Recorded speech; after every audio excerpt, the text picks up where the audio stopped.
हरे कृष्णा साई भक्तों को मेरे पंचांग प्रणाम। हरे कृष्णा भावना पंचांग माता जी, प्रणाम। माता जी, पंचांग प्रणाम माता सुधा जी।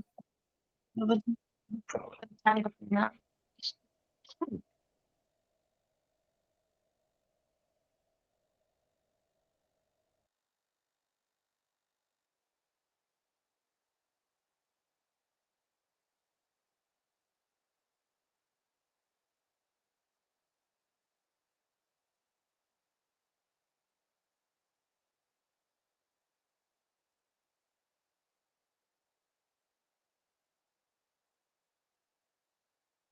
हरे कृष्ण भावनी माता जी पंचांग प्रणाम।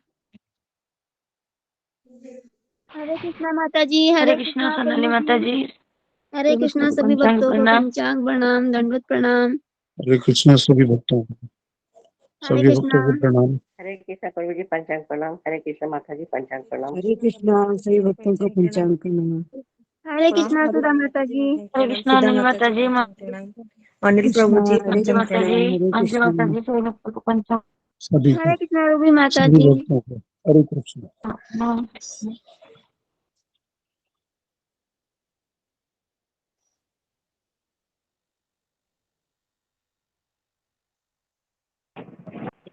हरे कृष्णा सभी भक्तों को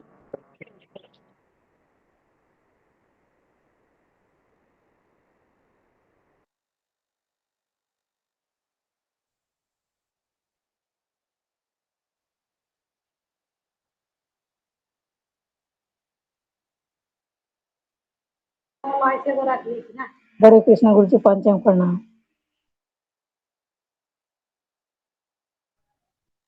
हरे कृष्णा सब भक्तों को पंचांग प्रणाम। हरे कृष्णा प्रभु जी। हरे कृष्ण माता जी।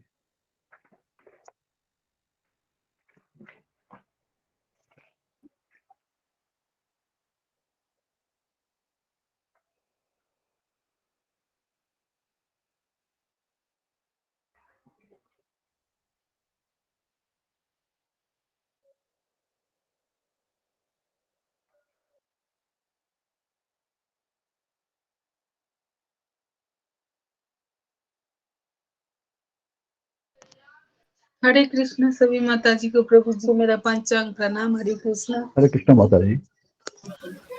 हरे कृष्णा सभी भक्तों को पंचांग प्रणाम। हरे कृष्णा। हरे कृष्णा। हरे कृष्ण शिवानी माता जी पंचांग प्रणाम। हरे कृष्णा सभी माता जी प्रभु जी को पंचांग प्रणाम। हरे कृष्णा सभी भक्तों को मेरे पंचांग प्रणाम। हरे कृष्णा प्रभु जी पंचांग प्रणाम। हरे कृष्ण माता जी।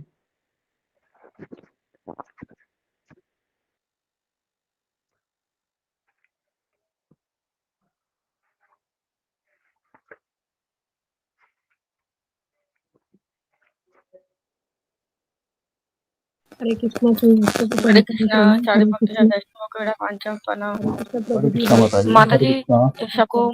सबको मेरा धन्यवाद। आप सबकी कृपा से मेरी बेटी का बुखार उतर गया है। तो 2-3 था सब उतर गया। अच्छा हुआ ना यशोदा माता जी। हरि अब हो बोल गया। माता जी। हरि बोल। हरी बोल। अच्छा हुआ हमारी हरि जी। बोल। हरी बोल। हरि बोल। हरी बोल। हरी बोल। हरी माता जी, हरी बोल। हरे कृष्णा हरि बोल। सभी भक्तों को पंचांग प्रणाम, दंडवत प्रणाम। हरे कृष्णा। हरे कृष्णा।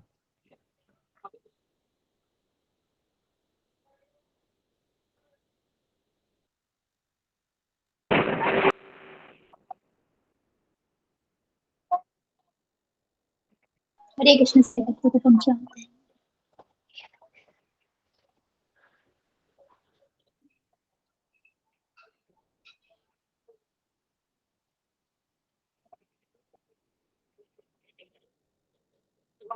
हरे कृष्णा। नरसिंह आती वकील का टर्न है अभी।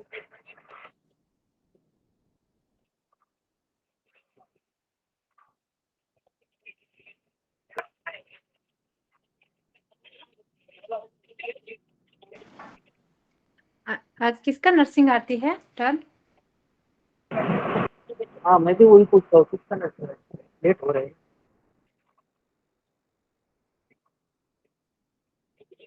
पहले तो गुरु वंदना हो गई। गुरु वंदना किसी का टर्न पूछे उसके बाद।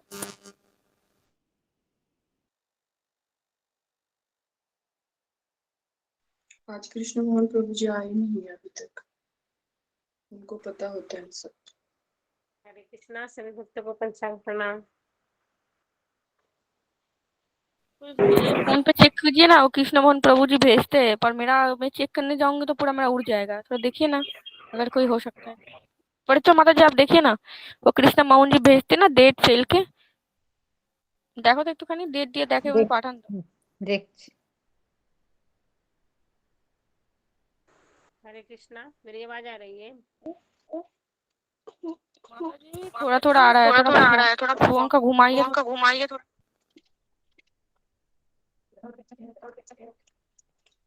हरे कृष्णा। माता जी आपने माइक है तो কিছু প্রবলেম আছে। हाँ माइक में लग रहा है कुछ प्रॉब्लम हो गया है, बार बार হ্যাঁ ওটা ঠিক করে নিলেই হয়ে যাবে। सभी भक्तों को हरे कृष्ण पंचांग प्रणाम।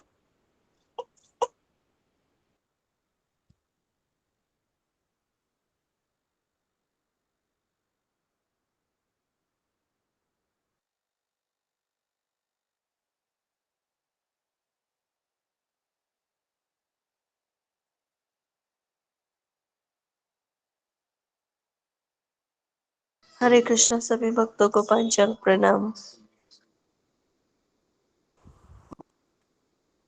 पंचांग प्रणाम मतलब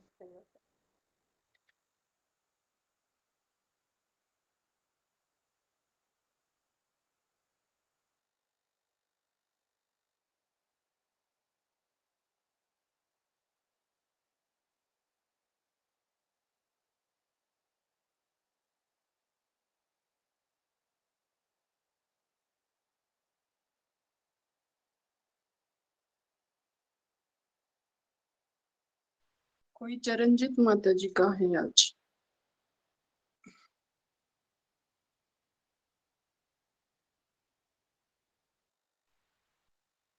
हरे कृष्णा, आवाज आ रही है मेरी? जी आ रही है। जी माता जी। आ रही है आपकी आवाज। जी माता जी सभी भक्तों को पंचांग प्रणाम।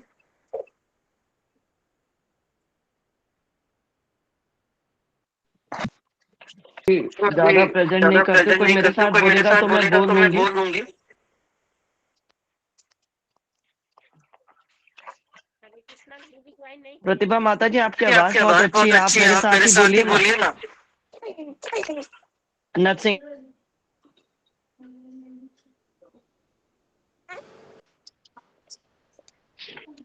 हमारी माता जी बोल रही हैं।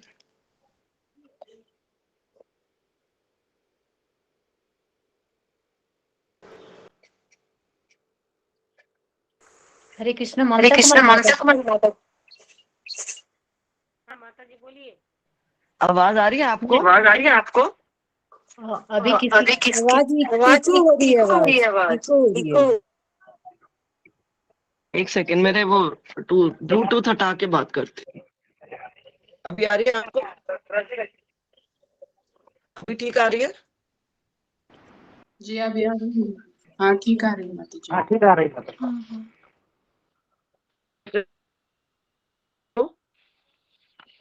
अभी ठीक आ रही है माता जी।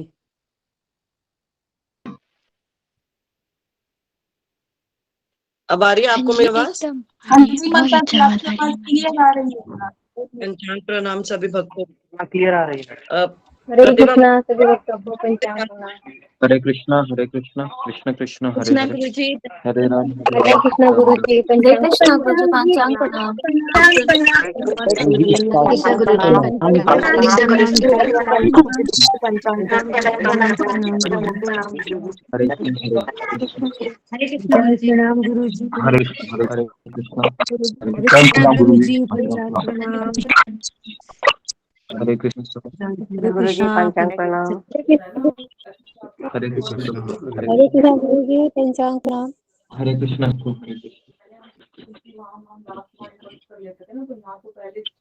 हरे कृष्ण हरे ओम कृष्णा अद्वैत गुरु जी पंचांग प्रणाम।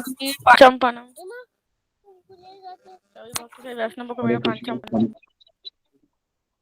हरे कृष्ण ओम अज्ञानतिमिरन्धस्य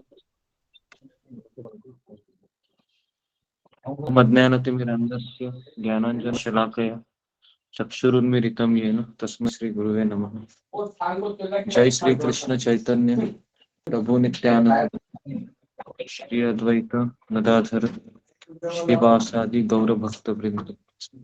हरे कृष्ण कृष्ण कृष्ण हरे हरे, हरे राम राम राम हरे हरे। ओके, हरे कृष्णा। सारे भक्तों का स्वागत है गीता के हरे सत्र कृष्ण में। गुरु जी, हरे कृष्ण गुरु जी, पंचांग प्रणाम। हरे कृष्णा गुरु जी। हरे कृष्ण हरे गुरु कृष्णा गुरु जी, जी, प्रणाम प्रणाम दंडवत प्रणाम। हरे गुरु जी, कृष्णा सब। पंचांग प्रणाम, सभी भक्तों को पंचांग प्रणाम।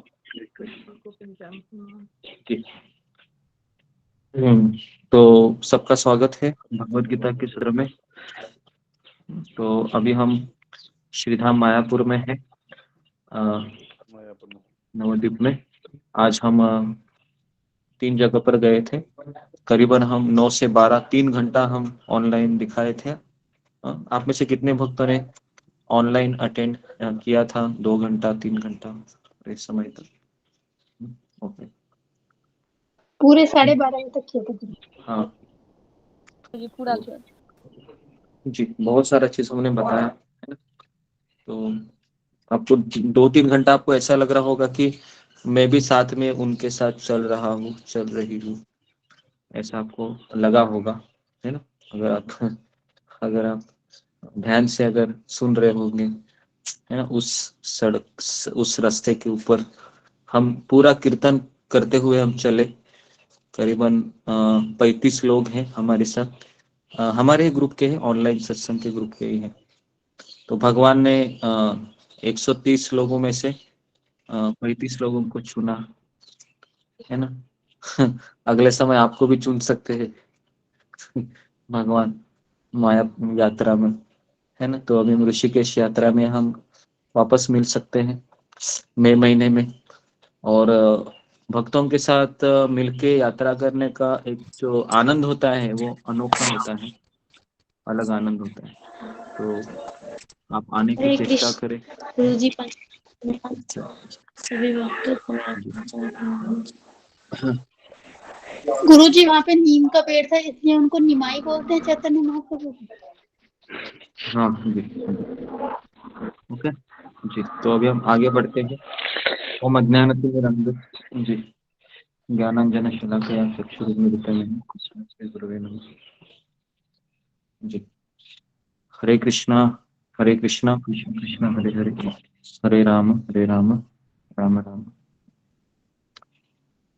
तो नरसिंह आरती हो गई आज, बाकी नहीं हुई गुरु जी, नहीं अभी हुई। नहीं हुई गुरु जी। किसका टर्न था आज? चरणजीत गावा चरणजीत माता माता जी। अच्छा, वो आई नहीं क्या? उनको बताया नहीं हरे क्या? कृष्ण ठीक है। प्रभु जी। हाँ हाँ, गाइए कृष्ण चरणजीत गुरु बाबा जी, जी। मैं गाऊं? नहीं नहीं, उनका टर्न है ना, नाम है सबका, तो वही गा सकता है जिनका नाम मैंने है। अभी, जी। गाया नहीं है, तो वो अगर सुमित्रा माता जी चाहती है तो गा लेंगे। और मैंने अध्याय की प्रिपरेशन की हुई है, मतलब मुझे कभी। हाँ, नहीं आप गाओगी तो आपसे सुना नहीं ना, आपको गाना आता है या नहीं आता है, नरसिंह आरती कैसे पता चलेगा मुझे? कभी आवाज भी ऐसी है और मैं बहुत शाय फील करती हूँ, कभी मैंने आज तक इसलिए हाथ भी नहीं उठाया किसी भी प्रोग्राम में। हाँ, तो इसके लिए हम नाम लेते हैं ना, ताकि आप बिना हाथ उठाए हम आपको कहें। ठीक है जी, कोई मेरे बोलिए। साथ साथ साथ बोलेगा तो थोड़ा कॉन्फिडेंस आएगा प्रभु जी।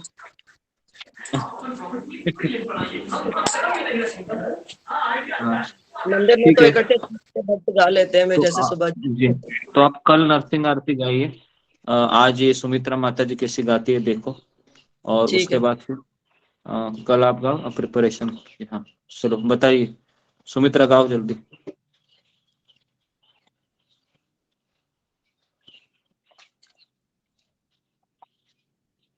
हरे कृष्णा गुरु जी, पंचांग प्रणाम से भक्तों को मेरा पंचांग प्रणाम।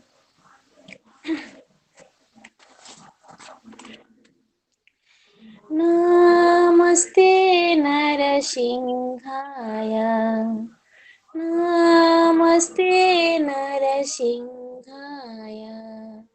प्रह्लाद दायिने, प्रह्लाद दायिने, हिरण्यकशिपुरवक्षा हिरण्यकशिपुरवक्षा शिलाटङ्कनखालये शिलाटङ्कनखालये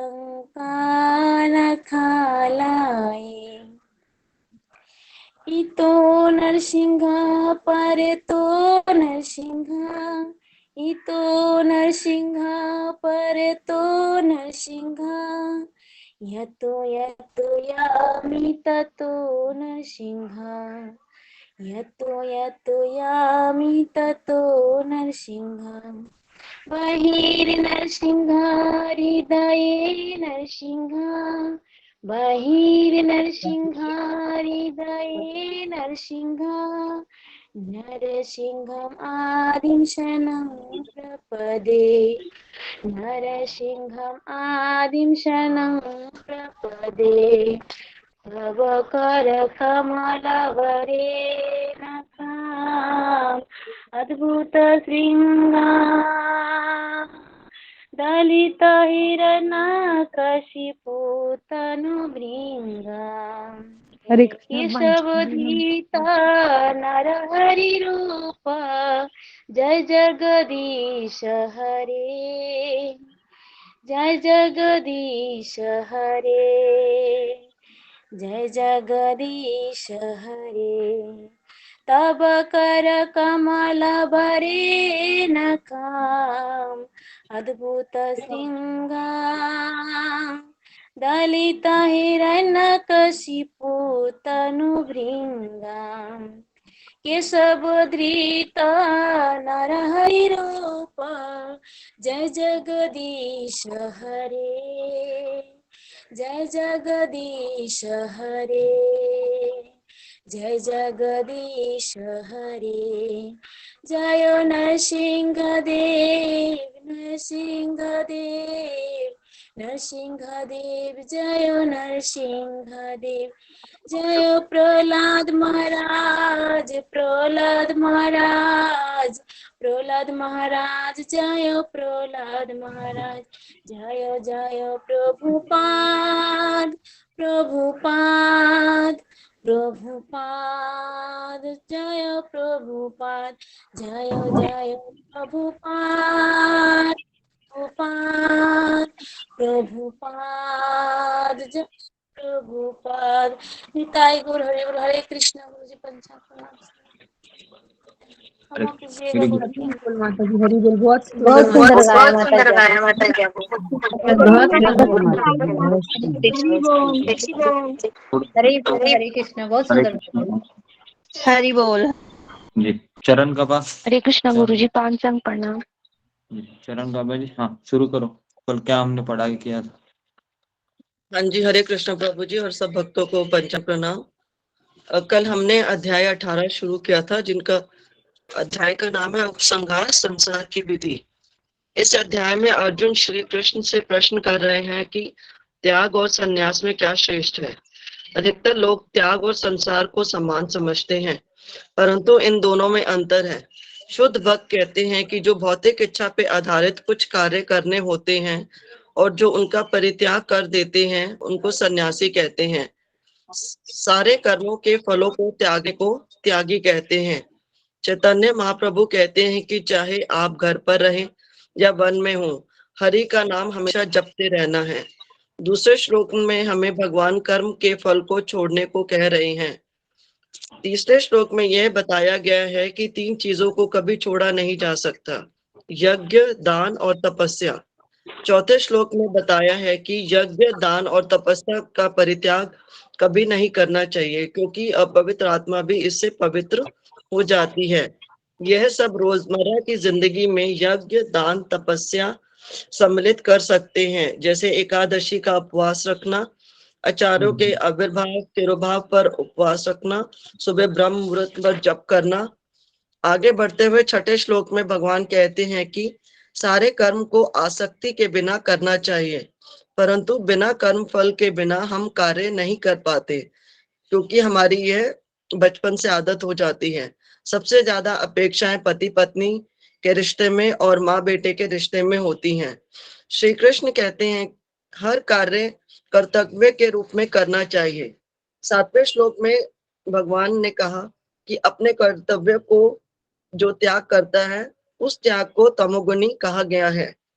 कोई विवाह करता है और परिवार के प्रति कर्तव्य नहीं निभाता, उसे तमोगुणी कहा जाता है और उन्हें भगवान की प्राप्ति नहीं हो सकती।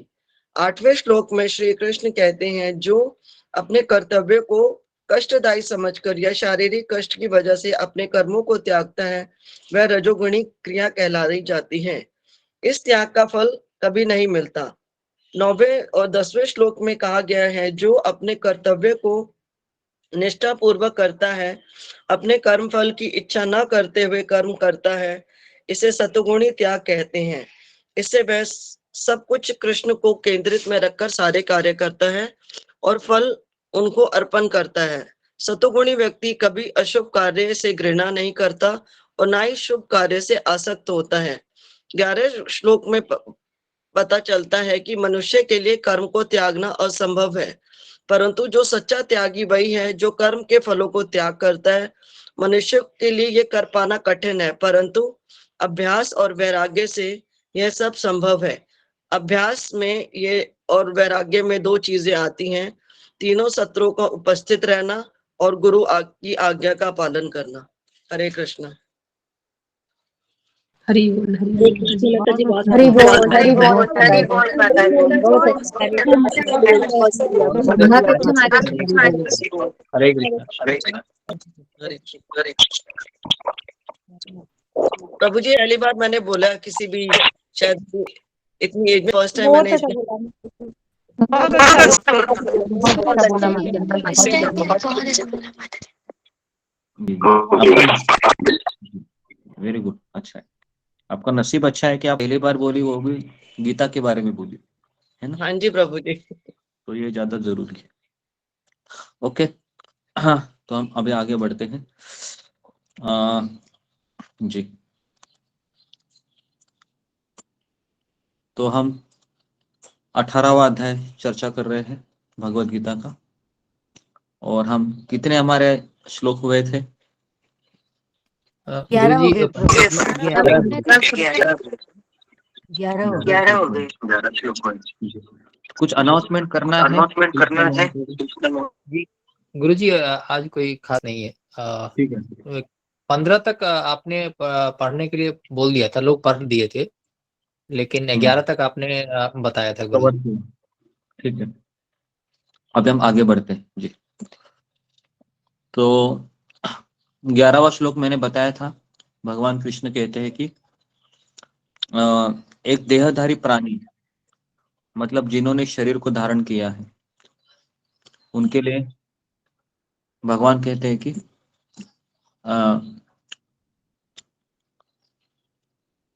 सभी कर्तव्यों को छोड़ना वास्तव में असंभव है, क्योंकि भगवान कहते हैं कि ये असंभव है, क्योंकि हमने शरीर धारण किया है। तो अगर मैं कहता हूं कि मैं खाना ही नहीं बनाऊंगा, मैं खाना ही नहीं बनाऊंगी, ये एक भौतिक कार्य है, संसारिक कार्य है, तो क्या होगा? फिर वो भूखा रहेगा, है ना, और वह विचलित रहेगा हमेशा। तो इसलिए भगवान कहते हैं 11वें श्लोक में कि सांसारिक कार्य को छोड़ना वास्तव में असंभव है, लेकिन भगवान कहते हैं कि सच्चा त्यागी कौन है? जो कर्म के फलों को छोड़ देता है।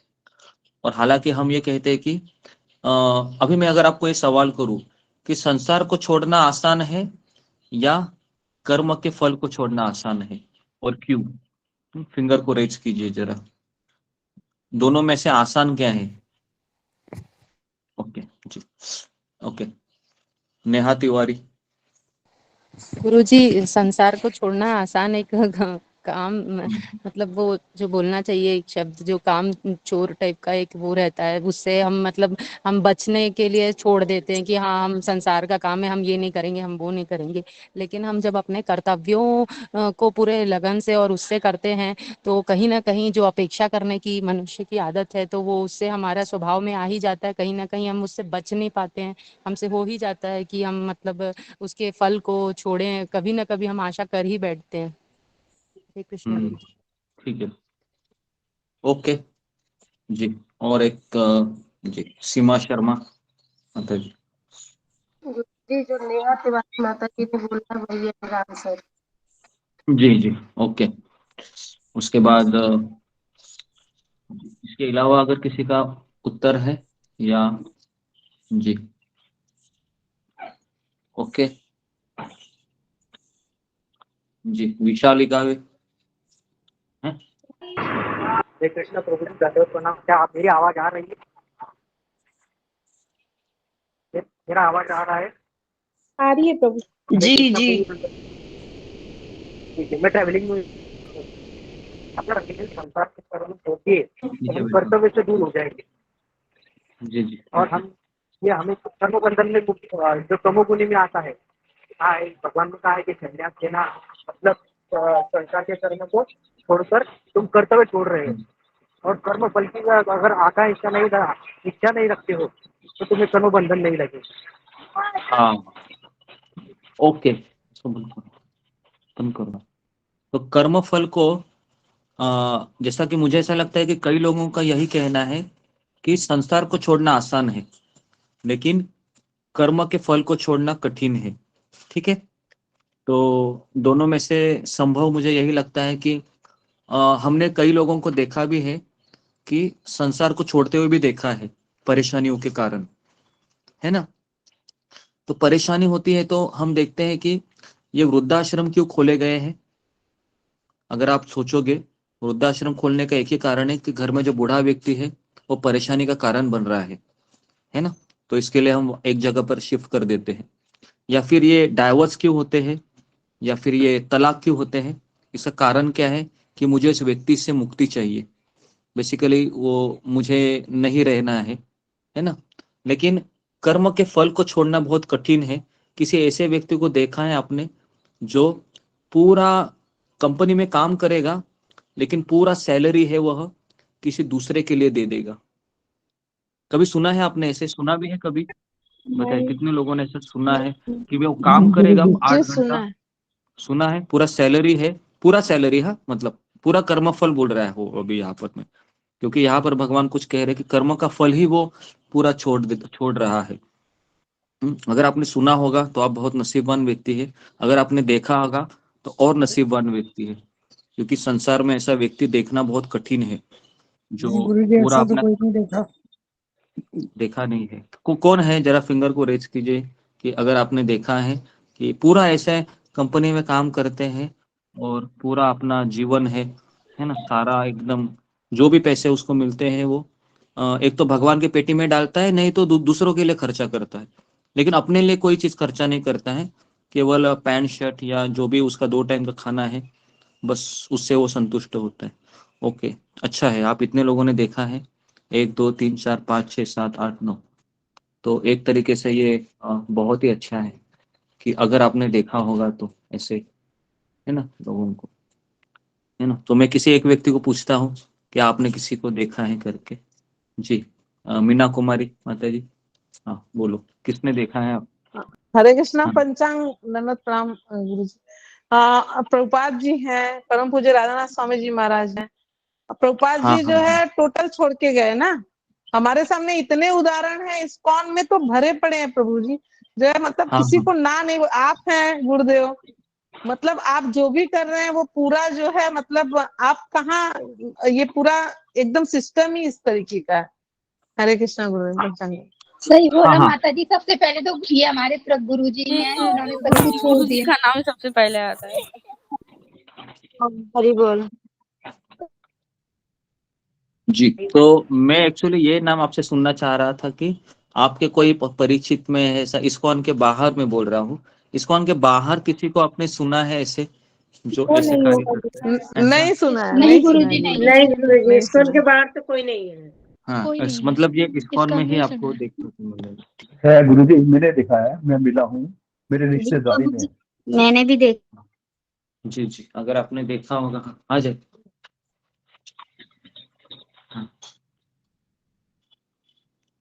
फैन लगाओ, बहुत गर्मी हो रही है। आ जाओ। तुम ऊपर बैठो। जी, ओके जी, कम करो।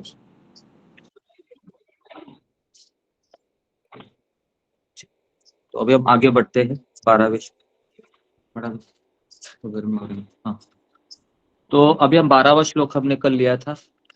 तो भगवान 12वें श्लोक में कहते हैं जो त्यागी है उसके लिए कर्म के 3 गुण फल, एक है वांछनीय मतलब इच्छा करता है, अवांछित इच्छा नहीं करता है, और मिश्रित, ऐसे 3 फल प्राप्त होते हैं जो त्यागी नहीं है। तो भगवान कहते हैं अभी त्यागी नहीं, उसका क्या होता है, तो मृत्यु के बाद उसको 3 फल प्राप्त होते है ना। तो लेकिन जो लोग सन्यासी जीवन में है उनके पास कष्ट या आनंद लेने के लिए ऐसा कोई परिणाम नहीं होते। तो इसका अर्थ क्या है कि अगर आप हमारे पास त्याग ही नहीं है तो फिर हमको इस प्रकार से मृत्यु के बाद फल प्राप्त होते। मिश्रित फल मतलब उसमें सुख भी रहेगा दुख भी रहेगा। ओके, तो मैं चाहता हूं कि 12वें श्लोक का कोई तात्पर्य है ना, वो हिंदी है क्या? हाँ दे दो इधर। अच्छा हो गया। तो मैं 12वां श्लोक का तात्पर्य ये पढ़ता हूँ। ओके,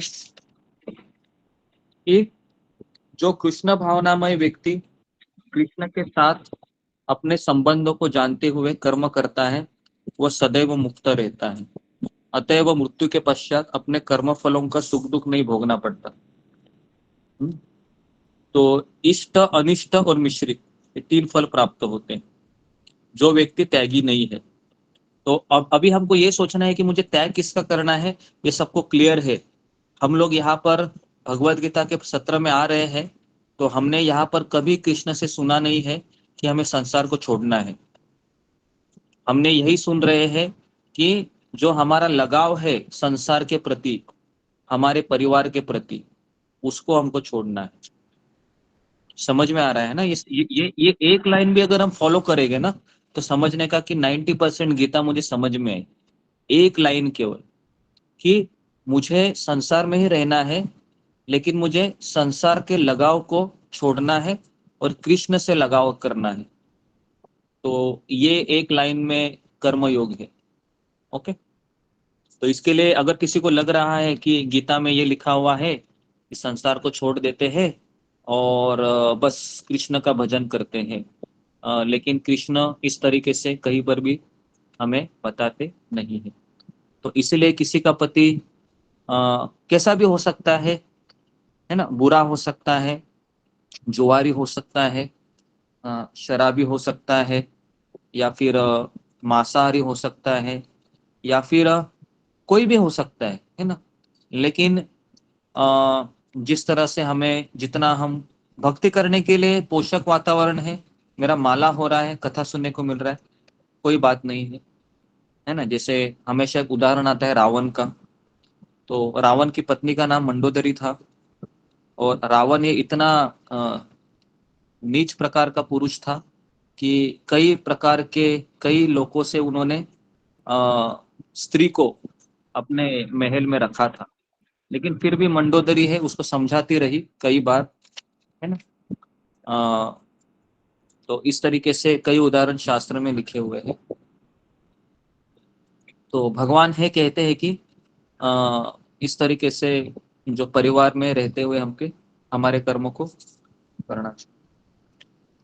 13वां श्लोक 13वें श्लोक में कहते हैं हे महाबाहो अर्जुन, वेदांत के अनुसार समस्त कर्मों की पूर्ति के लिए 5 कारण है, अब तुम इन्हें मुझसे सुनो। तो कोई भी हम कर्म करते हैं उसका कुछ ना कुछ फल होता है। ओके, तो अभी आप कहोगे, अभी मेरा यहाँ पर प्रश्न है कि कोई भी कार्य करोगे उसके 2 फल मिलते हैं, 3 फल मिलते हैं। एक तो सुख मिलता है उसमें, भौतिक सुख, या तो दुख मिलता है, नहीं तो तीसरा है कुछ 50% सुख 50% दुख, मिश्रित फल। तो अभी मेरा प्रश्न है कि अगर कोई व्यक्ति कृष्ण के लिए कर्म करता है तो उसको फल का सुख दुख क्यों नहीं भोगना पड़ता? जी बताइए, क्यों नहीं भोगना पड़ता है उसको?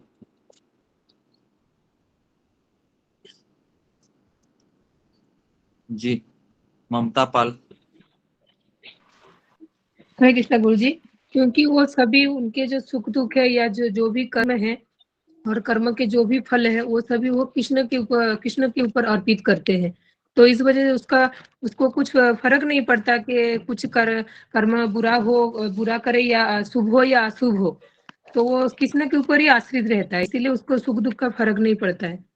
जी एक जी शुद्ध भक्त। तो जी तो ये उत्तर सही है कि अपने फल को वो कृष्ण को अर्पण करता है ना। जैसे मान लो अगर अगर आपको कोई कहता है कि आज आपने इतना अच्छा खाना बनाया है ना, एकदम बहुत ही मिठास है आज के खाने में, तो अगर आपको लगेगा कि वाह वाह वाह वाह कितना अच्छा है, कितने दिनों के बाद किसी ने मेरी तारीफ की है ना, और हमको इतना अच्छा लग रहा है, तो क्या होगा फिर? उस फल है वो हमें भुगतना पड़ेगा, अच्छा उसका फल मिलेगा। लेकिन अगर हम ये कहेंगे कि ये कृष्ण की और गुरु की इच्छा से हो रहा है, तो फिर इसके लिए कोई हमको फल भोगना नहीं पड़ता। ठीक है, तो अभी भगवान कहते हैं कि 5 कारण है किसी भी कर्म के।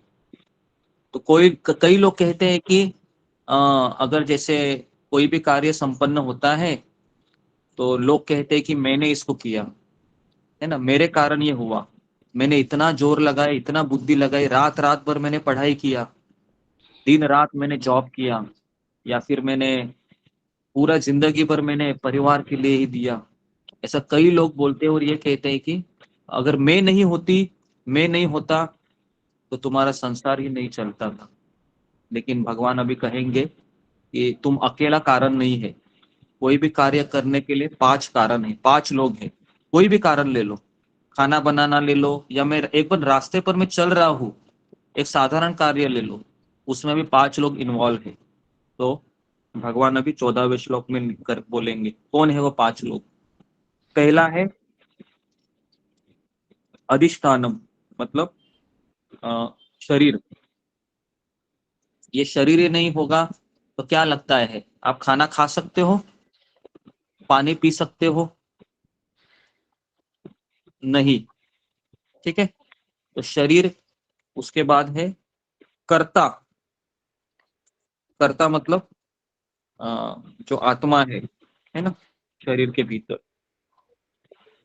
तीसरा है उसकी इंद्रिया, कर्मेंद्रिय और ज्ञानेंद्रिय। ठीक है, विभिन्न इंद्रिया। चौथा है अनेक प्रकार की चेष्टाएं, मतलब प्रयास, उसका प्रयास। और 5वां है सबसे इंपॉर्टेंट कारण, वो है परमात्मा।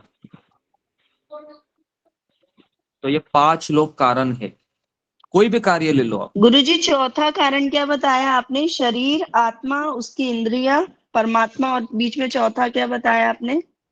चौथा मैंने बताया अनेक प्रकार के प्रयास, प्रयास, एफर्ट, प्रयास।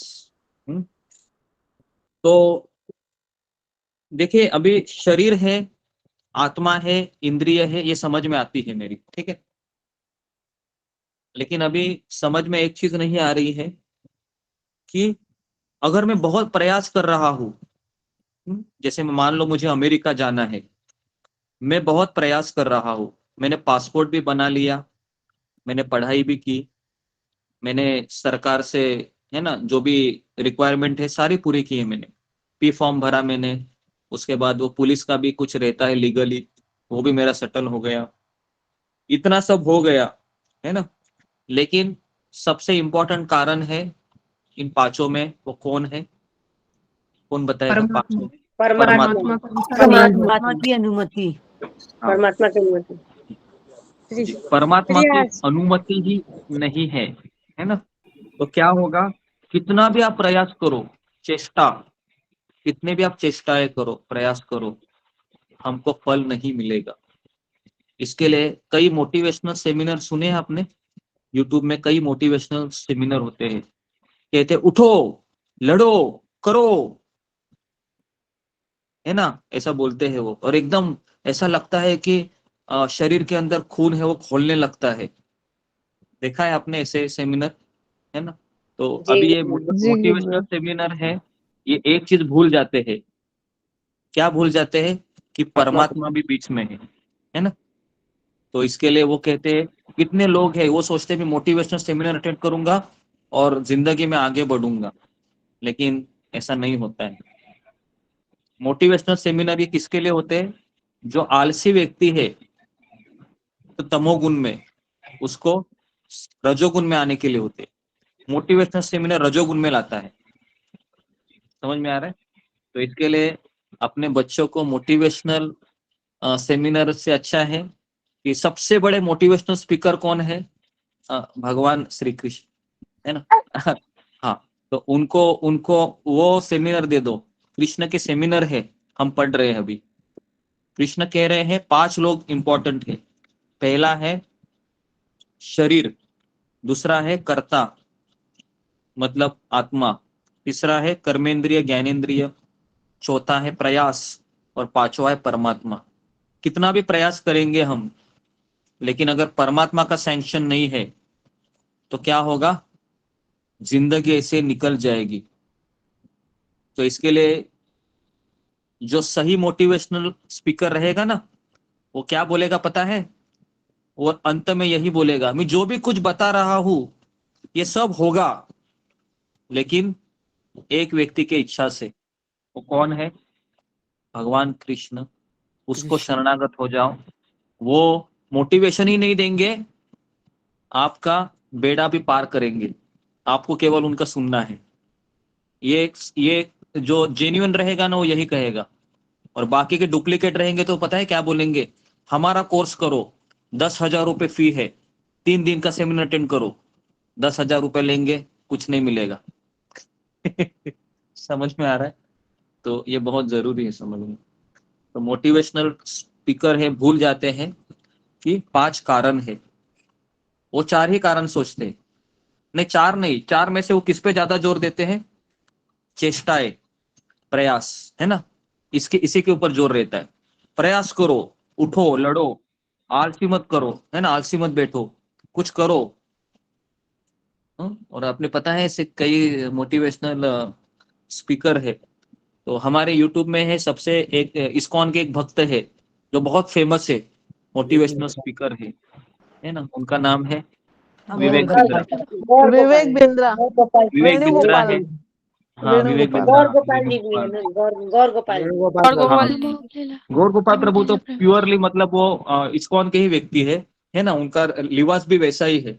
लेकिन विवेक बिंद्रा को आप देखोगे तो वो तिलक भी नहीं लगाते हैं, बराबर है? पैंट शर्ट पहनते हैं और ऐसा स्पीच देते हैं, लेकिन वो हमेशा भगवत गीता को कोट करते हैं। देखो आप, तो आप उनका आप सुनिए। अगर किसी को भी बाहर का सुनना है तो वो भक्त भी है, परम पूज्य गोपाल कृष्ण महाराज के शिष्य है वो, है ना? वेणु गोपाल जैसे। तो आप इनका सुनिए क्योंकि ये भक्त है ना? तो हमारे यूट्यूब में बहुत अच्छे अच्छे, जैसे गौर गोपाल प्रभु तो सबसे फेमस है, और जो विवेक बिंद्रा है वो भी फेमस है। और इन दोनों में से एक भक्त के लिए लेकिन अमोघ लीला प्रभु है, इनका सबसे बेस्ट है, क्योंकि ये गीता को तुरंत कोट करते हैं ऐसे, है ना? और गौर गोपाल प्रभु है, ये मैक्सिमम जनरल अंडरस्टैंडिंग जो मोरालिटी है इसके ऊपर ज्यादा बोलते हैं। तो अगर आपको सुनना ही है तो अमोघ लीला प्रभु है, ये बेस्ट है ना? उनके मोटिवेशनल भी अच्छे होते हैं क्योंकि वो पूरे शास्त्र को कोट करते हैं, है ना? वैसे तो सभी ठीक ही है, लेकिन अगर आप भक्ति चाहते हैं तो अमोघ लीला प्रभु को आप सुनिए। गुरुजी मैं उन्हीं का सुन के इस्कॉन में आई हूँ, ज्वाइन की उन्हीं का। हाँ हाँ, जी जी, कई भक्त हैं, उन्हीं को सुनकर आए। जी अमोघ लीला गुरुजी, प्रभु मेरा जी भी यही था, अमोघ लीला प्रभु जी का ही था। हाँ हाँ, जी जी, मेरा भी सही है। 15वां है। हाँ, गुरुजी और अभी कौन से बताया? हाँ हाँ, जी। अनोरी मतलब ओके 15वां अभी हम जाते हैं। तो भगवान कहते हैं अभी मनुष्य अपने शरीर, मन या वाणी से जो भी उचित या अनुचित कर्म करता है, इन 5 कारणों के फलस्वरूप होता है। भगवान आगे कहते हैं जो भी शरीर से, मन से, वाणी से कोई भी कर्म करता है, चाहे वो अच्छा हो या बुरा हो, ये 5 कारणों के फलस्वरूप होता है। तो इसके लिए अगर इसमें सक्सेसफुल होना है तो परमात्मा है ना, ये 90%, ये पांचों में ना 99% रोल है ना, ये किसका है? परमात्मा का है। 1% रोल है बाकी के 4 का है। समझ में आया ना?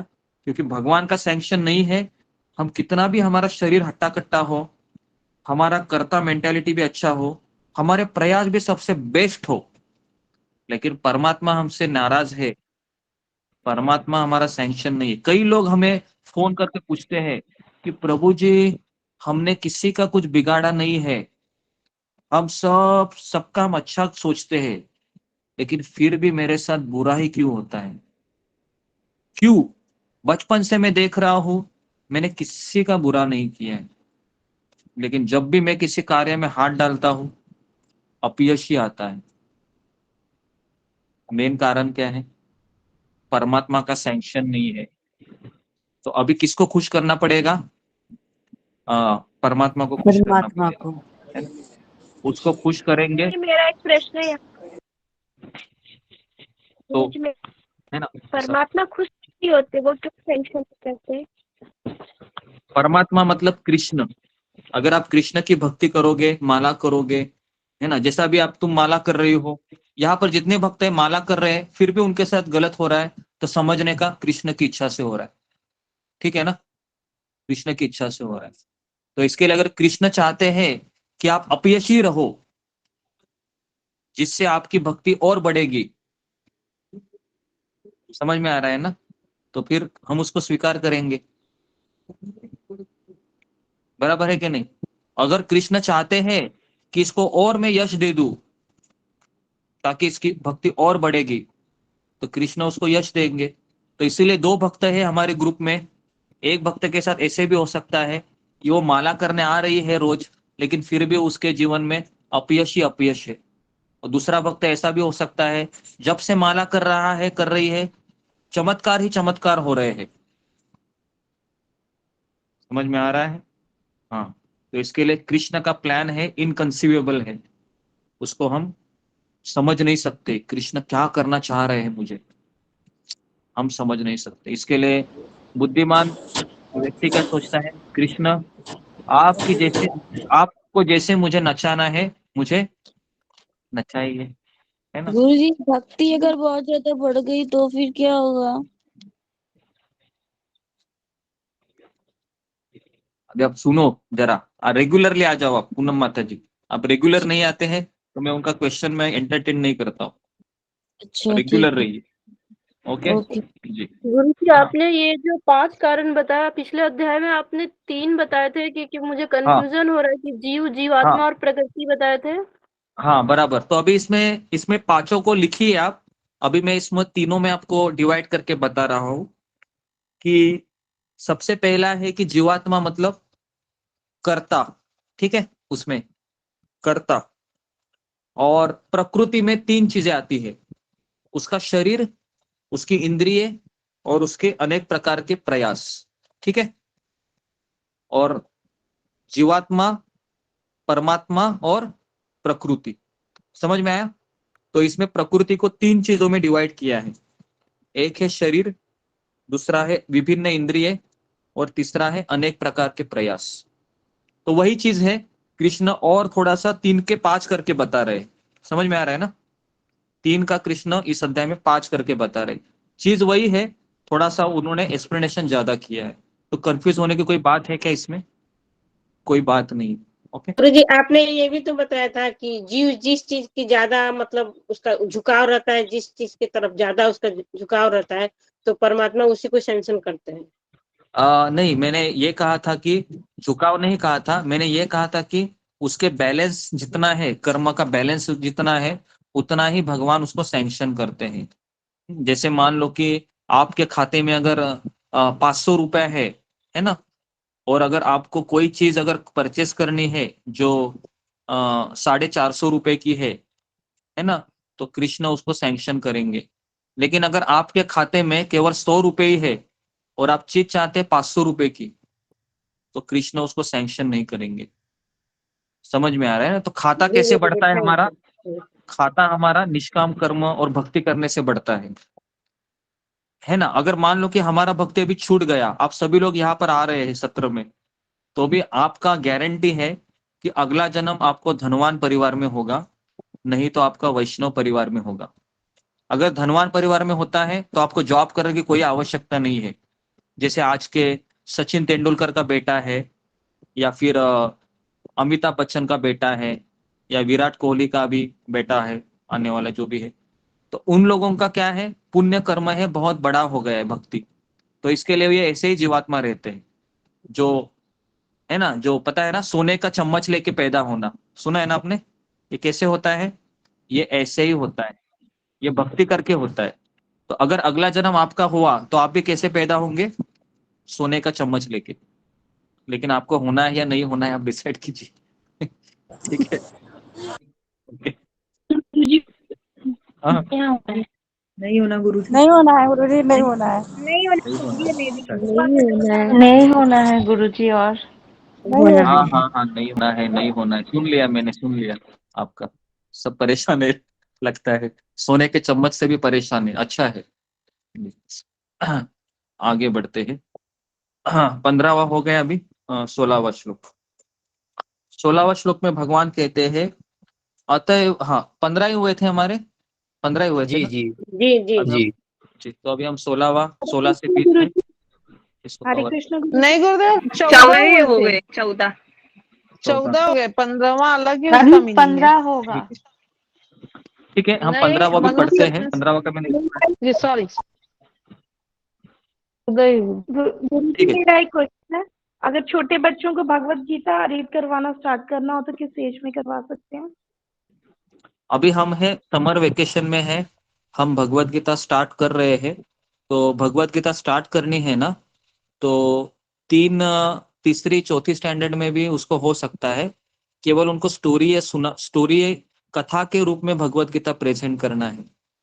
तो हमने इसके लिए, हमारे पास एक कोर्स है जो हमने एक कथा के रूप में गीता को बनाया है, ताकि बच्चों को समझ में आए, है ना।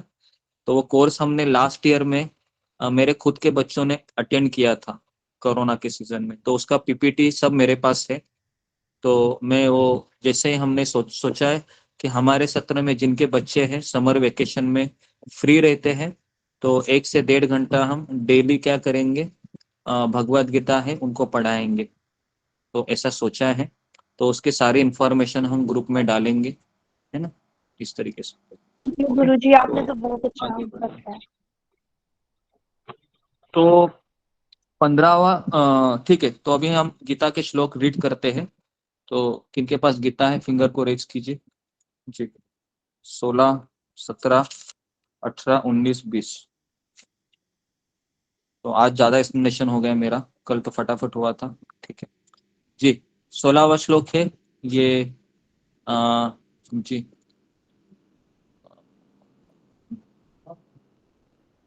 रजनी जखमोला माता जी। 17वां श्लोक प्रतिभा कुमारी। 18वां श्लोक मामुनी पाल।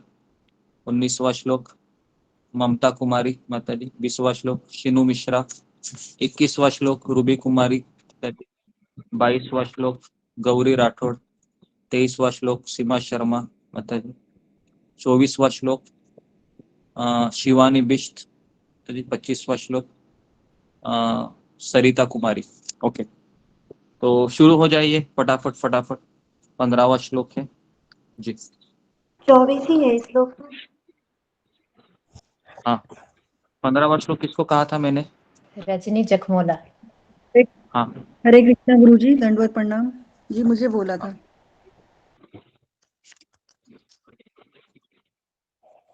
हाँ, पढ़िए जल्दी जल्दी। आपके पीछे पढ़ूं या मैं खुद से पढ़ूं? ठीक है, हाँ मेरे पीछे पढ़ो।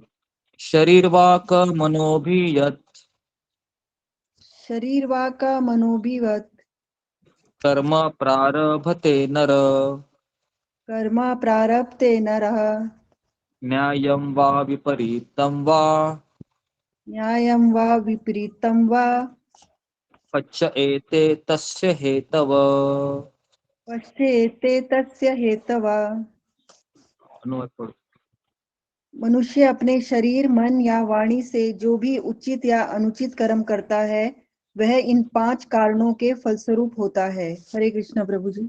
ओके, 16वां श्लोक किसको कहा था? प्रतिभा माता जी। ठीक है। तत्र एवं सति कर्तारम् तत्र एवं सति कर्तारम् आत्मानं केवलं तु यः आत्मानं केवलं तु यः पश्यति अकृतबुद्धित्वात् पश्यति अकृतबुद्धित्वात् न स पश्यति दुर्मति। न स पश्यति दुर्मतिः। अतएव जो इन 5 कारणों को न मानकर अपने आप को ही एकमात्र कर्ता मानता है वह निश्चय ही बहुत बुद्धिमान नहीं होता और वस्तुओं को सही रूप में नहीं देख सकता। तात्पर्य पढ़ो गुरुजी। हाँ, हो गया। 17वां श्लोक, तात्पर्य मत पढ़ो। 17वां श्लोक मामुनी माता जी। किसको कहा था? हाँ, मामुनी पाठ, जल्दी जल्दी। यस्य न अहंकृत भावो यस्य नाहंकृत्य भावो बुद्धि यस्य न लिप्यते बुद्धिजस्य न लिप्यते हत्वा अपि स इमान् लोकान् हत्यापि अस्य इमा लक्ष्वान् न हन्ति न निबध्यते। न हन्ति न निबध्यते। ओडिया में तात्पर्य पढ़े गुरुजी। हाँ, पढ़ो, अनुवाद पढ़ो। ଯେଉଁ ପୁରୁଷଙ୍କ ଅନ୍ତଃକରଣରେ ମୁଁ କର୍ତ୍ତା ବୋଲି ଭାବ ନାହିଁ ତାହା ଯାହାଙ୍କ ବୁଦ୍ଧି ସାଂସାରିକ ପଦାର୍ଥରେ ଓ କର୍ମରେ ଲିପ୍ତ ହୁଏ ନାହିଁ ସେହି ପୁରୁଷ ଜଗତର ସମସ୍ତ ପ୍ରାଣୀଙ୍କୁ ମାରିଦେଲେ ମଧ୍ୟ ବାସ୍ତବରେ ମାରନ୍ତି ନାହିଁ କି ପାପରେ ବାନ୍ଧି ହୁଅନ୍ତି ନାହିଁ। जी जी, तो मैं इसका हिंदी में अनुवाद पढ़ता हूँ। जो मिथ्या अहंकार से प्रेरित नहीं है, जिसकी बुद्धि बंदी नहीं है, वह इस संसार में मनुष्य को मारता हुआ भी नहीं मारता, नहीं वह अपने कर्मों से बंधा होता है। ठीक। 18वां श्लोक किसको कहा था? ममता माता जी। ज्ञानम ज्ञेयम परिज्ञाता ज्ञानम ज्ञेयम परिज्ञाता त्रिविधा कर्म चोदना त्रिविधा कर्म चोदना करणम कर्म कर्तेति करणम कर्म कर्ता इति त्रिविध कर्म संग्रह। त्रिविध कर्म संग्रह। अर्थ ज्ञान, ज्ञेय तथा ज्ञाता ये तीनों कर्म को प्रेरणा देने वाले कारण हैं। इंद्रियां, कर्म तथा कर्ता ये 3 कर्म के संघटक हैं। ओके, 19वां श्लोक किसे कहा था? गुरुजी तीनों मिश्रा माता जी। हाँ, तीनों मिश्रा। ज्ञानम कर्म च कर्ता च ज्ञानं कर्म च कर्ता च त्रिधा एव गुण भेदत स्थिराधेव गुणभेदता प्रोच्यते गुण संखाने रोचते गुणसंखाने यथावत् शृणुतानि अपि। यथा वक्षणुतान्यपि। प्रकृति के तीनों गुण के अनुसार ही ज्ञान, कर्म तथा कर्ता के 3 भेद है। अब तुम मुझसे इन्हें सुनो। हरे कृष्ण। ओके, 20वां श्लोक किसे कहा था? रूबी माता जी। ओके। सर्वभूतेषु येनेकम् सर्वभूतेषु योनेका भावम् अव्ययम् ईक्षते भावम् अव्ययम् ईक्षते अभिव्यक्तम् अभिभक्तेषु अभिभक्तम् अभिव्यक्तेषु तज्ज्ञानं विधि ज्ञानम विधि सात्विकम् सत्य ज्ञानम विधि सात्विकम। अनुवाद पढ़ो। जिस ज्ञान से अनंत रूपों में विभिन्न सारे जीवों में एक ही अभिभक्त आध्यात्मिक प्रकृति देखी जाती है, उससे ही तुम सात्विक जानो। हरे कृष्णा गुरुजी। ओके, ठीक है। तो मैं पहले ये 5 श्लोक कवर करता हूँ, जिसके बाद जिनका नाम लिया है वो लोग कल तैयार रहिए। ओके, तो 16वां श्लोक है कि भगवान कह रहे हैं कि ये 5 कारणों को न मानकर अपने को ही एकमात्र कर्ता मानता है। जैसे कलयुग में 99% लोग हैं, कोई भी अच्छा काम कर किया है तो क्या कहते हैं, मैंने किया है ना, मेरे कारण हुआ। तुमको पता है कितना मैंने रात रात जग कर ये किया है, तुम क्या जाने कितना मैंने दिन रात पसीना बहाकर, ये सब डायलॉग सुनने पड़ते हैं। तो सुना है ना आपने, सारी चीजें सुना होगा, बराबर। तो ये सब किसके, तो यहाँ पर लिखा है वह निश्चय ही बहुत बुद्धिमान नहीं होता और वस्तुओं को सही रूप में नहीं देख सकता। तो भगवान कहते हैं कि वो अज्ञानी व्यक्ति है जो कहता है मैं अकेला ही करता हूँ। और अगर आप देखोगे जो लोग भगवत गीता नहीं पढ़ते हैं या जिसने गुरु शिष्य परंपरा का आश्रय नहीं लिया है, ऐसे 99% लोग हैं कलयुग में, वो यही सोचते हैं कि मैं ही करता हूँ। कोई भी बुरा काम किए होता है ना घर में, तो वो लोग कहते हैं ये किसने किया, ये भगवान ने किया, भगवान मेरा सुख चाहता नहीं है। कितने लोगों ने डायलॉग सुना है किसी ऐसे मुख से कि ये भगवान है ना, भगवान ये बहुत मेरा बुरा चाहता है, जिसमें हाथ डालता हूँ अपयश ही आता है। सुना है आपने, कितने लोगों ने सुना है, सुना है ऐसे में। तो ऐसे भी लोग होते हैं, ठीक है। तो ये एक बद्ध व्यक्ति का एक स्वभाव है। कोई भी अच्छा होता है ना, वो कहता है मैंने किया, और बुरा होता है तो क्या बोलता है, भगवान तुमने किया। समझ में आ रहा है। तो ऐसी मेंटालिटी होती है बद्ध व्यक्ति की। ओके, 17वें में जाते हैं अभी हम। तो मनुष्य को चाहिए कि केवल 4 भौतिक कारणों को ही न देखे, अपितु परम सक्षम कारण को भी देखे। जो भगवान को नहीं देखता वो अपने आप को ही कर्ता मानता है। तो इसलिए बेसिकली जो कृष्ण को स्वीकार नहीं करते हैं, तो ऐसे कई लोग हैं, चाहे वो इंजीनियर हो, डॉक्टर हो, या वो इतना बुद्धिमान हो कि, पता है ना, आपने ऐसा बच्चा देखा है कि सुना होगा, या बच्चे का नाम भूल गया, जिसको गूगल कहते हैं, पता है, कुछ भी बोलता है वो तुरंत उत्तर देता है, वो इतना स्मार्ट है वो है। मुझे पता नहीं, मैंने सुना है, आपको शायद पता होगा। ऐसा भी जी गुरुजी, गूगल बाबा कहते हैं। तथागत, कौटिल्य है नाम। कौटिल्य हाँ, तथागत कहते हैं कुछ ऐसे। हाँ हाँ हाँ हाँ, देखो देखो, चलो आपको ज्यादा, मैं बोल रहा था ना कि कोई ना कोई मुझे बताएगा, क्योंकि आप लोग ये ज्यादा देखते होंगे, है ना। ओके, कौटिल्य है ना। अभी मुझे बताओ, ये कौटिल्य को अगर कहूंगा तुम हरे कृष्ण मंत्र का जप करो, आजा बेटा, तो क्या कहेगा, ये क्या मुझे बोल रहे हो, तुमको पता नहीं मैं कौन हूँ, गूगल हूं मैं, इस तरीके से बोलेगा। तो कहने का तात्पर्य ये है कि वो जो परमेश्वर को नहीं देखता है वह अपने आप को कर्ता मानता है। तो इसके लिए सही व्यक्ति वही सोचे, शरीर किसका है, शरीर ये भगवान ने दिया है। आत्मा कौन है, भगवान का अंश है। सूर्य प्रकाश कौन दे रहा है, भगवान दे रहा है ना। उसके बाद बारिश कौन दे रहा है, भगवान दे रहा है। ये अनाज कैसे उग रहा है, पृथ्वी से उग रहा है। तो बताओ ना, इतना सारा फैक्टर पे हम डिपेंड है, और हम सोचते हैं कि मैंने किया, कैसे हो सकता है, ये असंभव है। ठीक है, 17वां श्लोक, 17वें श्लोक में बताया गया है, जो मिथ्या अहंकार से प्रेरित नहीं है, जिसकी बुद्धि बंदी नहीं है, वह इस संसार में मनुष्यों को मारता हुआ भी नहीं मारता। अब ये थोड़ा सा अलग तरीके से भगवान ने थोड़ा सा इसमें शब्दों का, है ना, तालमोल किया है। संसार में मनुष्य को मारता हुआ भी नहीं मारता, नहीं वो अपने कर्म से बंधा होता है। तो मैं इसका तात्पर्य पढ़ता हूँ। तो हम चाहते हैं कि आप में से कोई एक तात्पर्य पढ़िए जी। सुधा गुप्ता माता जी, मैं पढ़ूं? तात्पर्य पढ़। हरे कृष्णा गुरु जी, पंचांग हाँ। प्रणाम, सभी भक्तों को पंचांग प्रणाम।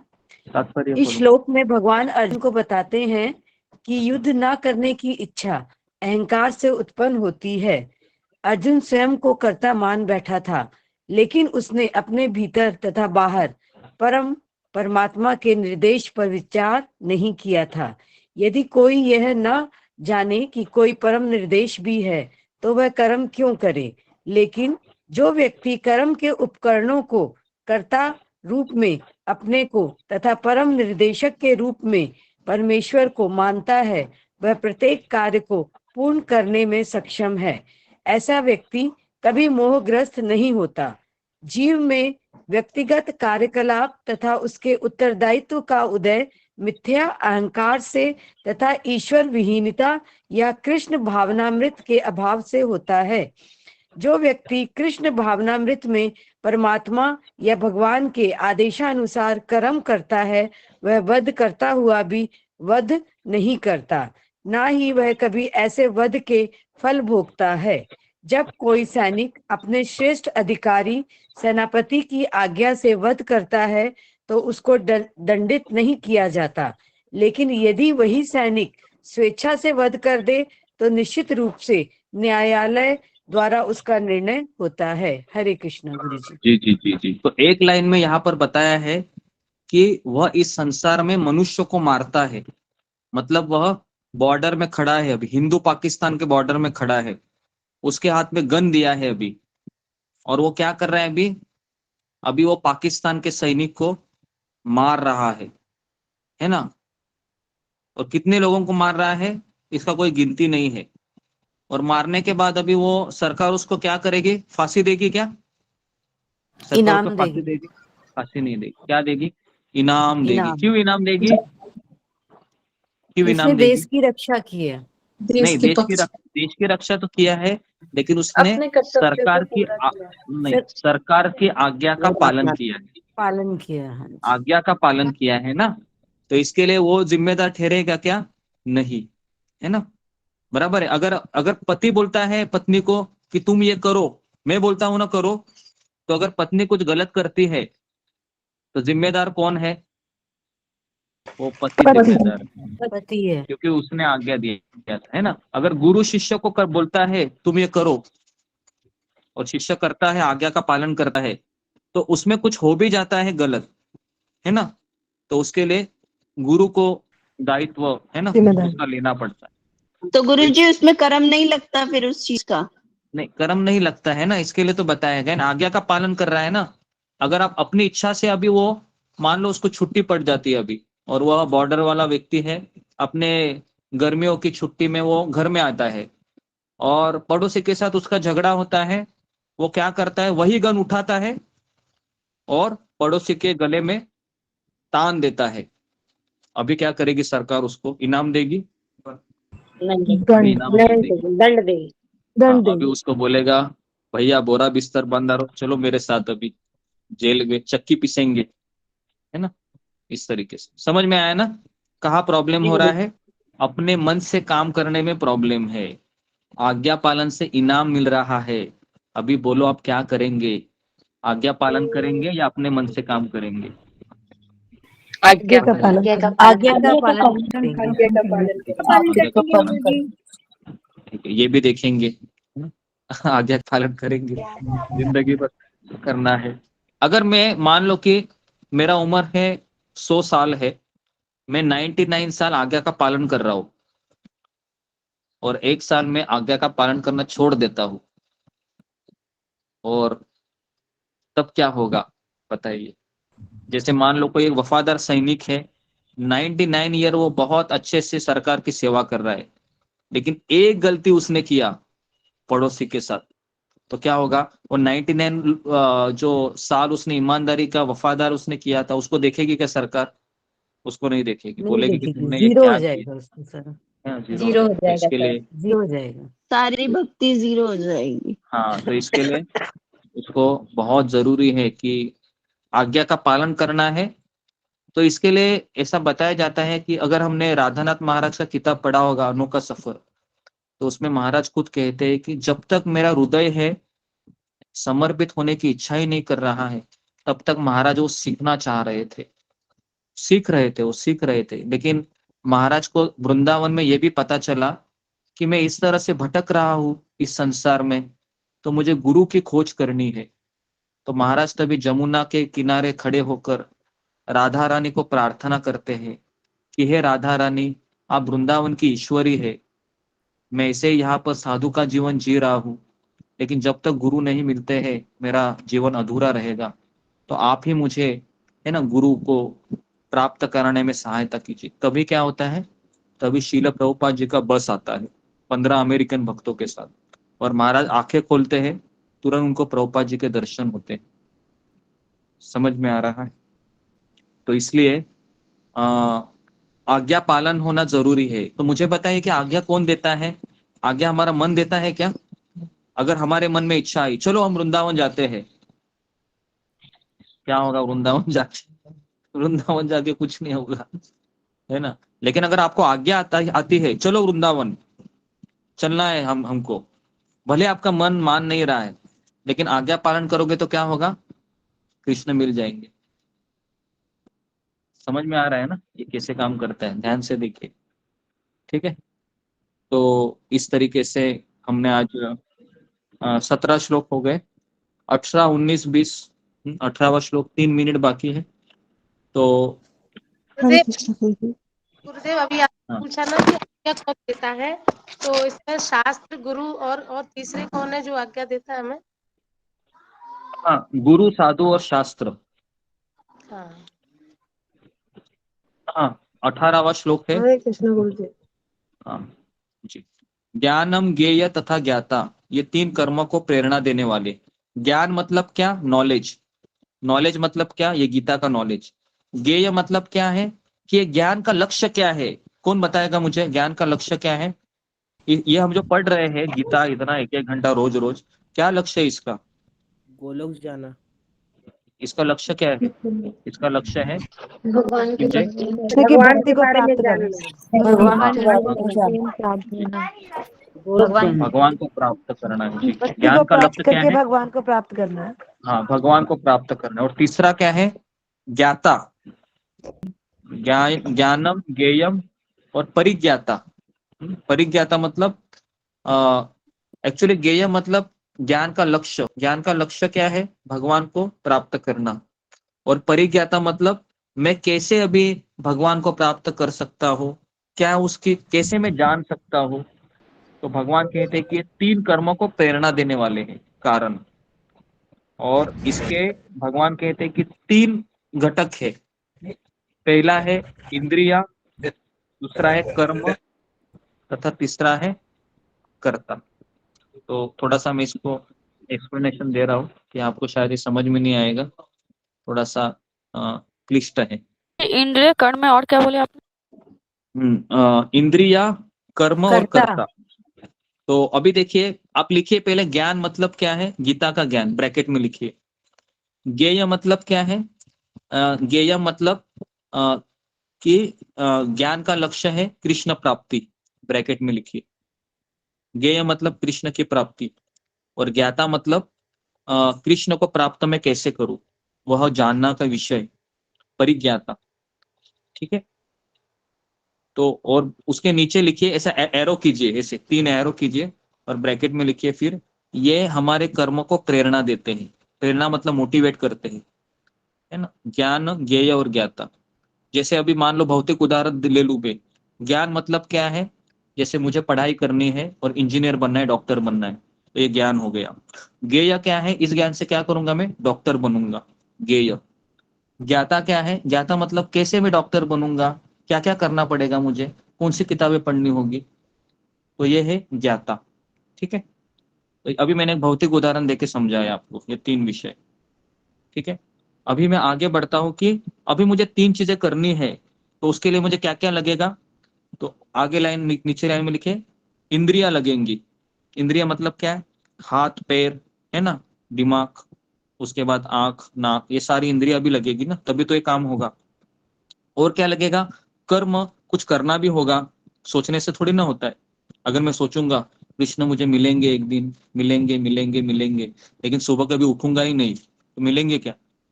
मिलेंगे नहीं। करना भी होता है कर्म। और तीसरा है कर्ता। कर्ता मतलब क्या है कि कर्ता है मतलब आत्मा, कि बेसिकली मैं हूँ जीवात्मा। तो ये कर्म के संगठक है। ओके, तो इस तरीके से ये 3 चीजें हैं, 6 चीजें हैं, ये हमने आपको बताई। तो हम 18 श्लोक पे आज रुक जाते हैं। तो आज हमने 12, 13, 14, 15, 16, 17, 18 तो इतने श्लोक कवर किए। तो बहुत सारी चीजें हमको पता चली होगी आज। ओके, पता चली या नहीं चली? पता चली? जी गुरुजी, जी गुरुजी। गुरुजी, यहाँ ज्ञाता मतलब जीवात्मा भी तो हो सकता है, जो जानता है ज्ञान के बारे में।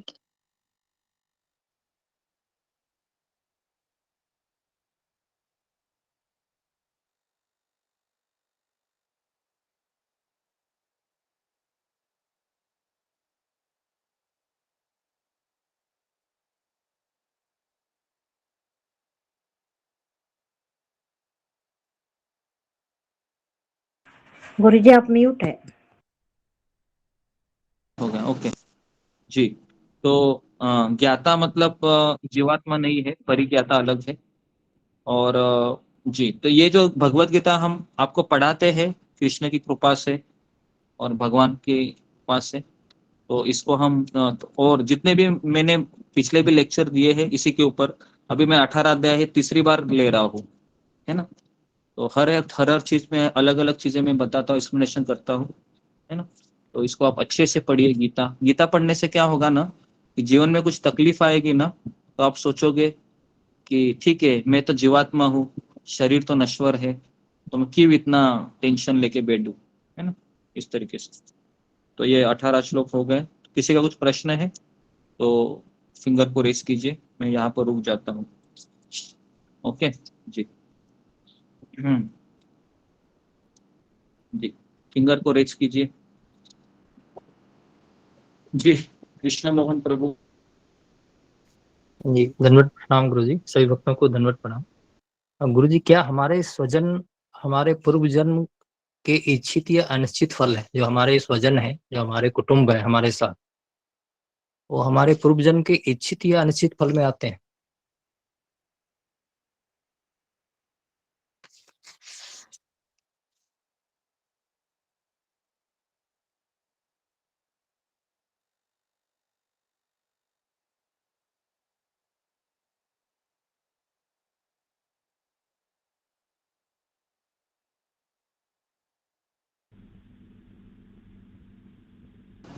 जी, कृष्ण मोहन प्रभु, हाँ बोलिए, कुछ प्रश्न? जी जी जी जी गुरु जी, जैसे 12वें श्लोक में बताया कि जो हमें जो त्यागी नहीं है उनको मृत्यु के बाद उनको इच्छित या अनिश्चित फल या मिश्रित फल की प्राप्ति होती है। तो जो हमारे स्वजन हैं, जो हमारे साथ हैं, जो हमारे कुटुंब जो हमारे साथ हैं, हमारे इर्द गिर्द, क्या वो हमारे पूर्व जन्म के इच्छित या अनिश्चित फल हैं? हाँ जी, जो कोई व्यक्ति है, देखो त्याग एक्चुअली भगवान कहते हैं कि संसार का नहीं करना है, कर्म फल का करना है, इतना तो हमको क्लियर है। और भगवान आगे के श्लोक में यही बताते हैं कि जो कर्म फल का त्याग नहीं करता है तो उनको 3 प्रकार के फल मिलते हैं, इष्टित मतलब मिश्रित, और दूसरा है अनिष्टित। तो बेसिकली संसार में 3 चीजें हैं। एक है पाप पुण्य, और ठीक है, पाप पुण्य, एक तो प्योर पाप प्योर पुण्य, नहीं तो मिक्सिंग, पाप पुण्य मिक्स रहते। तो हमारे पूर्वज हो या हमारे अभी हमारे परिवार में रहने वाले लोग हैं, जो लोग कृष्ण से जुड़ा नहीं है, गुरु शिष्य परंपरा से जुड़ा नहीं है, वह केवल पाप ही करेगा, उसको 3 ही प्रकार के फल मिलते हैं। क्योंकि बिगिनिंग क्या होती है, बिगिनिंग ओम अज्ञान तिमिरांधस्य ज्ञानांजन शलाकया। तो ये गुरु जब ज्ञान देता है ना, तभी ये इष्ट अनिष्ट और मिश्रित फल से छुटकारा मिलता है। जब तक ज्ञान ही नहीं है ना, तब तक ये ऐसे ही चलता रहेगा। तो इसलिए अभी मान लो कि कोई व्यक्ति माँ के गर्भ में आता है ना, अच्छा अपने सारे कर्तव्य को निभाता है ना, अपने बच्चों का पढ़ाई करता है, पत्नी को खुश रखता है ना, परिवार को भी अच्छा बैलेंस रखता है, जॉब भी 60 साल की उम्र तक करता है, रिटायरमेंट भी लेता है, सब करता है, लेकिन वह कभी गुरु से जुड़ा ही नहीं होगा, तो क्या होगा इसका फल क्या होगा? उसको पुण्य कर्म की कैटेगरी में आएगा, तो उसको फिर हायर प्लेनेट में जाएगा, थोड़ा सा मजा मस्ती करके वापस आएगा। तो इसलिए ये एक स्वप्न की तरह है। अगर जो बाहर का व्यक्ति है ना, जो भक्ति नहीं कर रहा है, वो स्वप्न की तरह है। ये जन्म चला जाएगा, अगला जन्म, अगला जन्म, अगला जन्म, ऐसे चलता रहेगा। तो इसके लिए अगर हमारे पूर्वजों का भला करना है हमें, तो हमें उनके लिए एक माला करने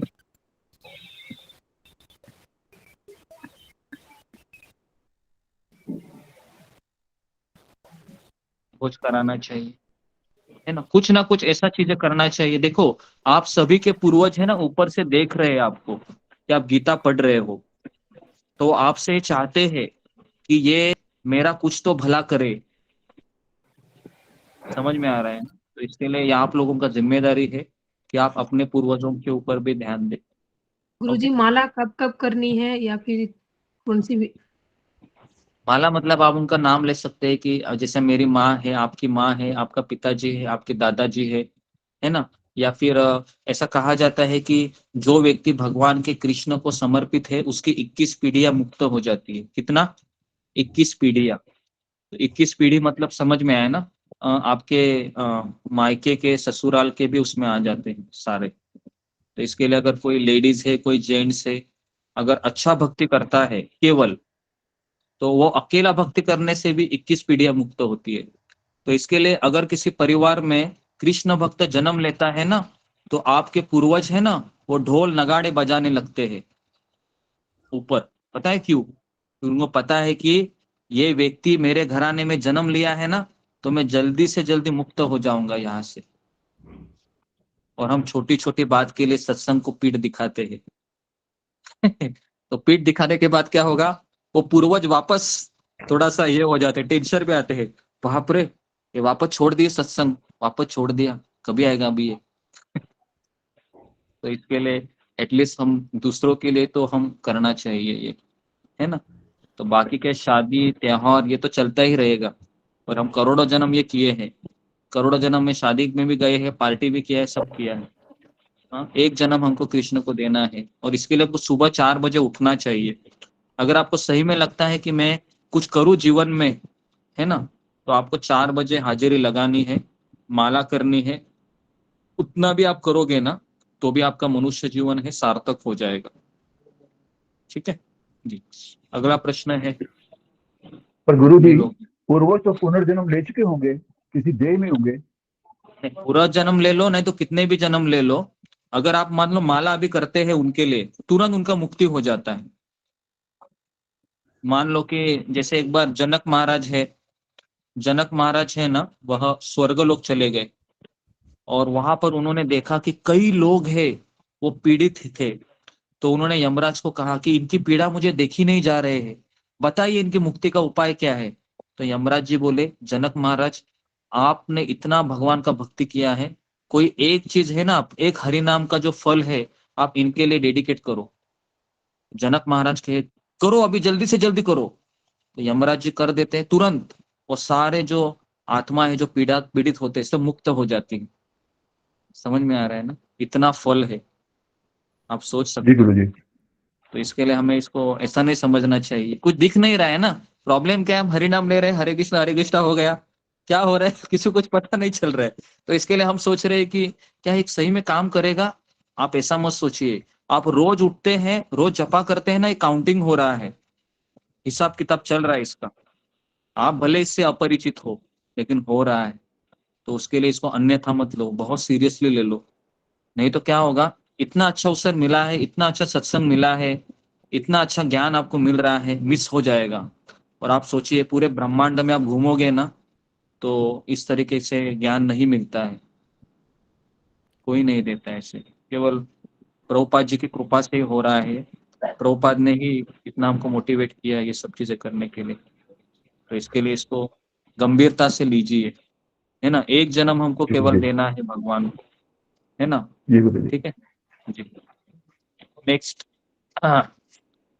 प्रियंका सहगल माता जी। हरे कृष्णा गुरु जी, पंचांग प्रणाम। हाँ बोलिए। गुरुजी मेरा मेरा प्रश्न ये है कि जैसे हम अभी, जैसे आज मृत्यु का तो नहीं पता कि मृत्यु कब किसकी होगी, किसी की कभी भी हो सकती है, लेकिन जैसे हम अब माला कर रहे हैं या पाठ कर रहे हैं, जब मृत्यु होती है तब तो हमें कुछ भी, हमारी इंद्रिय कोई वर्किंग में नहीं होता, तो उस समय जब हमें नाम नहीं आएगा हमारी जीवा पर, तो जैसे हमारे दिमाग में अगर कुछ और चल रहा है उस समय, कुछ कह नहीं सकते मतलब, लेकिन उस समय हमारी अगला जो आपने कहा, जैसे जो भक्ति कर रहा है वो धनवान में जाएगा या वैष्णव में जाएगा, लेकिन अगर उस समय हमारी सोच कहीं और जा रही है तो उसका क्या मतलब, उसका भी यही होगा कि वो या तो वैष्णव में जाएगा या जी, धनवान में जाएगा। जिसके मान लो कोई व्यक्ति मृत्यु के समय भगवान का नाम नहीं लेता है तो उसको वैष्णव परिवार में जन्म मिलेगा और उसके बाद फिर वो उसका हिसाब किताब वापस शुरू होगा। लेकिन प्रॉब्लम क्या है पता है क्या, कि आपको अगला जन्म मिलेगा भले वैष्णव परिवार में, लेकिन इसकी क्या गारंटी है कि आपको शुद्ध भक्त का संग मिलेगा ही मिलेगा? इसकी कोई गारंटी नहीं है ना, प्रॉब्लम वो गुरुजी है। फिर उसके लिए मतलब, उसके लिए क्या मतलब करना चाहिए, मतलब भक्ति को और ज्यादा कैसे एकाग्रता से कर सकते हैं कि हमें अंत में वही याद रहे। हाँ, तो इसके लिए क्या कर सकते हैं, मतलब बेसिकली हमें ऐसे भक्तों से मित्रता करनी चाहिए जो हमारी तरह एकदम सीरियस हो। जब भी बात करेंगे तो कृष्ण के बारे में बात करेंगे। ऐसे भक्तों को उनको खोजना चाहिए ताकि मैं उससे मित्रता करूं और उनको कहूं जब मेरा बुरा वक्त आएगा ना तो तुम मेरे लिए आना, जरा मेरे लिए हरे कृष्ण मंत्र का जप करना। यही हमारा आसरा है फिलहाल। जी ठीक है। गुरुजी, जी गुरुजी। गुरुजी ऑनलाइन के भक्त भी हैं हमारा आश्रम ना?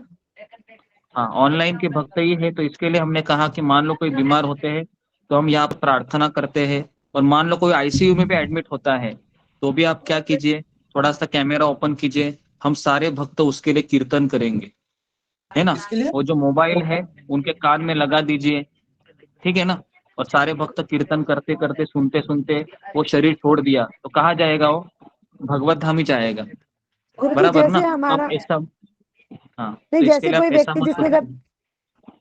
जिसने कभी भक्ति ना करी हो, कृष्ण की भक्ति ना करी हो, और हमारे कोई रिश्तेदार हो या हमारे परिवार का सदस्य हो और हमारे सामने उसको प्राण निकल रहा हो, और उसके अगर हम सामने महामंत्र का जाप करते हैं, क्या उसका फल भी उसको मिलता है? हाँ, मिल जाएगा ना। अगर किसी परिवार में एक भी वैष्णव भक्त है और वो जानता है कि ये तो अभक्त है, ये तो नास्तिक है, लेकिन मैं तो भगवान की भक्त हूं ना, मैं अपनी अपनी इच्छा से उसके कान में हरि नाम डाल दूंगा, तो उसकी अहेतु की कृपा से उस व्यक्ति का उद्धार हो जाएगा। तो इसके लिए किसी घराने में अगर एक भी भक्त होता है ना, तो उस घराने का जो पूरा जो लोग है उनका उद्धार होना निश्चित है। क्योंकि वो अगर प्रसाद बनाएगा, भगवान को अर्पण करेगी और उसको खिलाएगी, तो भी उसका बैलेंस है वो बढ़ रहा है। तो आप सभी लोग हैं इस परिवार से जुड़े हैं, आपके हर एक के घर में कई सारे सदस्य हैं, भले ही वो आपको तकलीफ दे रहे हैं लेकिन उनका भी बैलेंस है वो बढ़ रहा है, क्योंकि वो प्रसाद खा रहे होंगे, है ना। आपके माथे पे तिलक लगाते हैं, देखते हैं, उनको कृष्ण का स्मरण आता है, बराबर है। जब भी आप मोबाइल खड़ा करती है उनके सामने, उनको पता चलता है अब ये गीता क्लास ले रही, समझ में आया ना, अपने आप स्मरण हो रहा है उनको।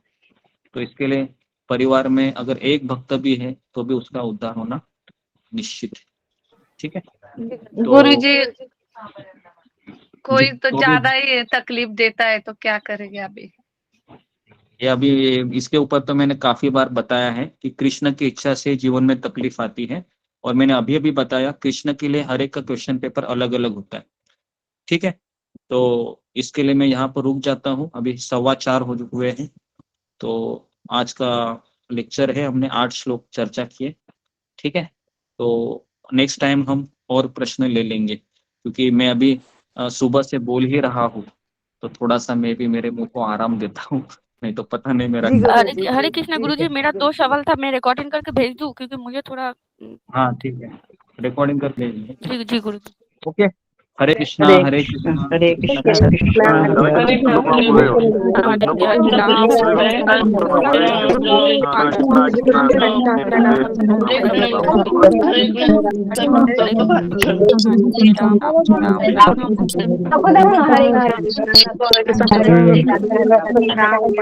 माता जी मेरा हरे कृष्णा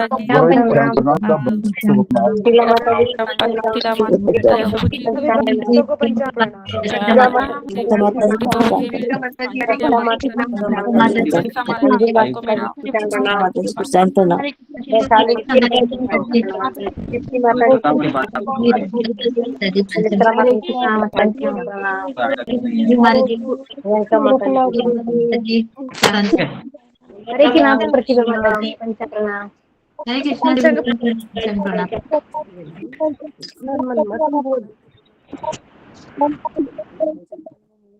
मदन मोहन प्रभु जी पंचांग प्रणाम। ज्योतिरानी माता जी पंचांग प्रणाम। सानुप्रिया माता जी पंचांग प्रणाम। संतोष हरे कृष्णा मामनी माता जी पंचांग प्रणाम। प्रियंका माता जी पंचांग प्रणाम। हरे कृष्णा और रवि प्रभु जी पंचांग प्रणाम। रीति माता जी पंचांग प्रणाम। सविता माता जी पंचांग प्रणाम। शीला माता जी पंचांग प्रणाम। सविता प्रभु माता जी पंचांग प्रणाम। राधिका माता जी पंचांग प्रणाम। प्रभु जी पंचांग प्रणाम। सभी भक्तों को मेरा पंचांग प्रणाम। सभी भक्तों को मेरा पंचांग। सभी को मेरा पंचांग प्रणाम।